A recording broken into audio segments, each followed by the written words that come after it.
Ya, saya mencoba mengambil personifikasi, Rasulullah Muhammad SAW. Ada sahabat yang kemudian menjadi sahabat Rasulullah itu yang senior, itu Sayyidina Abu Bakar radhiyallahu an. Tapi ada yang milenial, itu Sayyidina Ali radhiyallahu an. Jadi komposisi antara yang senior dengan yang junior. Kalau Rasulullah itu ditambah lagi ada yang.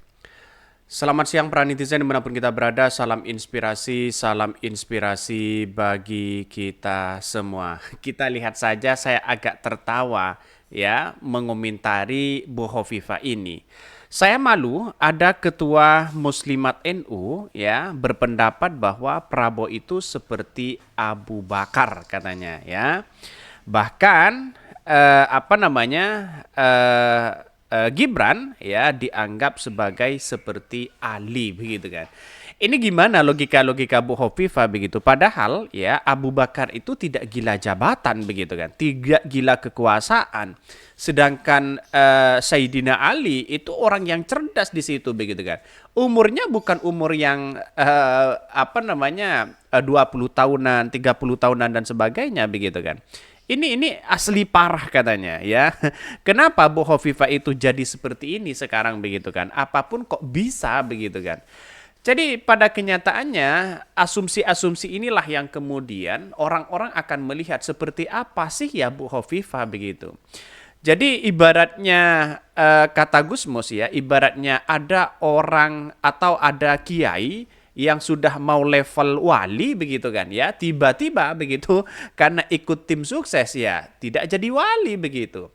Artinya kalau kita melihat dengan hal ini boleh berspekulasi apapun, tapi saya rasa dari perkembangan-perkembangan yang selama ini begitu yang ada begitu kan, tidak perlulah harus mengungkapkan seperti itu kepada siapapun begitu, karena pada kenyataannya saya lihat bahwa ya ini hal sesuatu yang demokrasi tapi bukan untuk membedakan atau membandingkan begitu di situ begitu. Ya, jelas di situ tidak kan Gibran terus kemudian Prabowo apakah masih gila jabatan, gila kekuasaan. Iya, jelas mereka. Kenapa saya katakan jelas? Tidak mungkin seorang Prabowo tidak ingin berkuasa begitu kan ya. Kalau sudah menentukan dan mengikuti capres sudah 4 kali begitu. Jadi ini sudah 4 kali, artinya kan masih ada ada rasa ingin berkuasa di situ begitu kan. Kalau ingin tidak rasa ada kekuasaan, tidak ingin menguasai atau apa begitu, tapi pada kenyataannya kenapa kok masih menjadi calon presiden?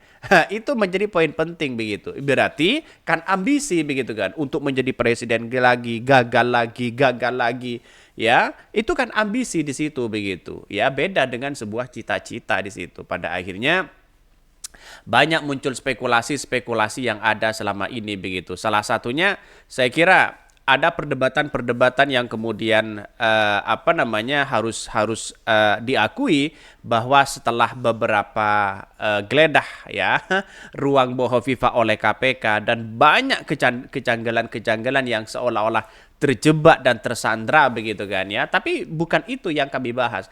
Tapi bagaimanapun rekam jejak itu pasti ada begitu kepada siapapun begitu kan. Karena rekam jejak itulah yang menentukan bagaimana sikap ya dan tindakan, etika dan semuanya. Karena satu sisi ada orang yang punya etika yang baik tapi rekam jejaknya tidak baik juga satu sisi begitu. Bahkan ini salah satunya ya, Hovifah ternyata MP ya. Ini gimana? Masa Prabowo seperti Abu Bakar ya, Abu Bakar tidak pernah mengerjakan proyek mangkrak ya. Gibran seperti Ali tidak pernah jual es doger. Ini komentar-komentar dari netizen. Kalau mau menonjolkan kontras usia paslon bisa dengan contoh pernikahan ya ini ya dengan pasangan yang usia 45 tahun. Nggak perlu bermanuver ke sahabat Nabi katanya. Jadi banyak yang mengatakan ini referensi dari Bu Hovifah ini seolah-olah agak gimana begitu kan. Padahal saya tahu bagaimana ya kepemimpinan Rasulullah di situ. Memang sidik, amanah di situ begitu kan. Tapi lantas bagaimana kalau masih bagi-bagi sembako, masih bagi-bagi uang, ya, terus masih ini, masih itu dan sebagainya? Apa kemungkinan mirip dengan itu, begitu kan? Ya, untuk memilih calon presiden, apakah dengan cara-cara seperti itu, begitu kan?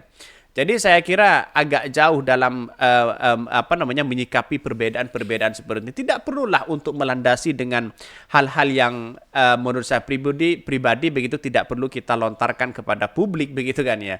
Tapi pada kenyataannya karena mungkin ya satu sisi gagasan-gagasan mereka mungkin agak agak tidak nyambung begitu kan ya, atau bisa dikatakan ya debatnya kalah ya, bukan tidak mungkin dengan berspekulasi seperti itu begitu. Saya kira inilah perdebatan sekarang dan demokrasi begitu.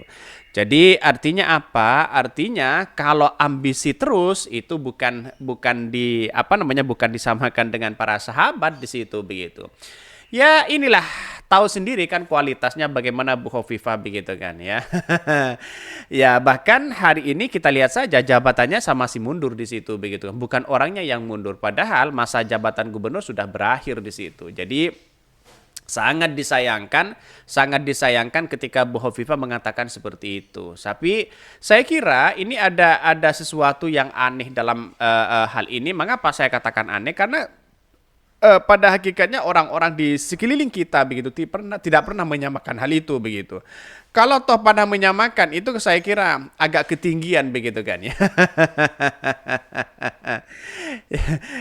Ini gimana begitu, susah untuk memberikan statement seperti itu begitu. Jadi saya kira perdebatan-perdebatan selama ini yang saya tahu begitu kan. Tidak perlu kita membanding-bandingkan. Seharusnya Bu Hovifah itu bandingkan aja kinerja-kinerja mereka begitu. Misal ya, untuk yang dilakukan untuk masa depan bangsa kita, terus program apa yang ditawarkan itu yang seharusnya disampaikan begitu. Tapi pada kenyataannya hari ini begini. Kenapa pendukung-pendukung Prabowo ini bukan sibuk untuk memberikan visi dan misi untuk meyakinkan kepada rakyat Indonesia, malah membantah apa yang dilakukan oleh Anies Baswedan dan timnya.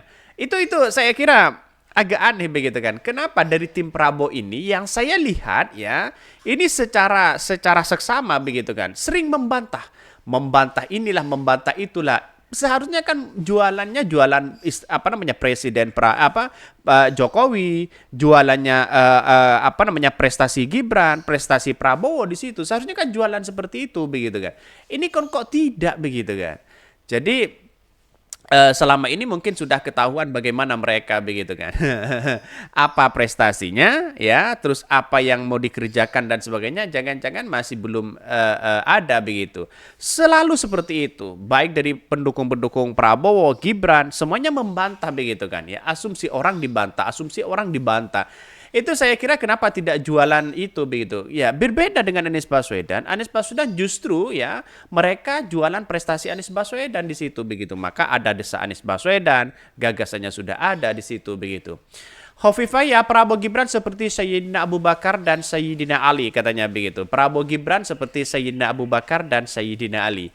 Bahkan ya Prabowo, ya Gibran merupakan gabungan generasi muda dan tua seperti era Rasulullah Shallallahu Alaihi Wasallam.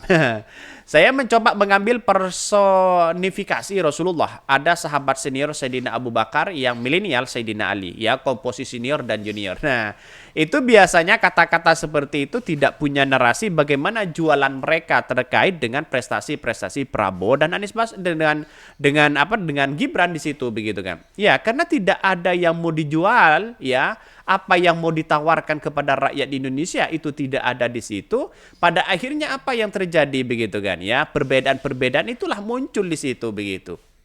Jadi saya sudah paham bagaimana karakter-karakter pendukung 02 begitu kan. Kalau ada ini ada itu dibantah. Ya sama dengan Pak Presiden, calon Presiden Prabowo, calon Presiden Prabowo Subianto begitu kan.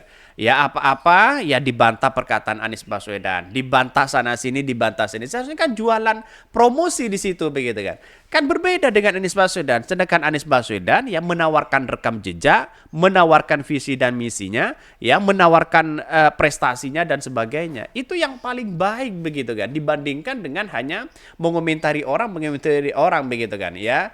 Setom Lembong saja begitu ketika membongkar Pak Jokowi, semuanya tidak terima begitu kan. Ini pelecehan profesional ya, ini itu, membongkar ini, etiknya di mana dan sebagainya. Apakah seperti itu begitu kan? Ya, tanda-tanda kepanasan dan panik itu mereka tanda-tandanya seperti itu begitu.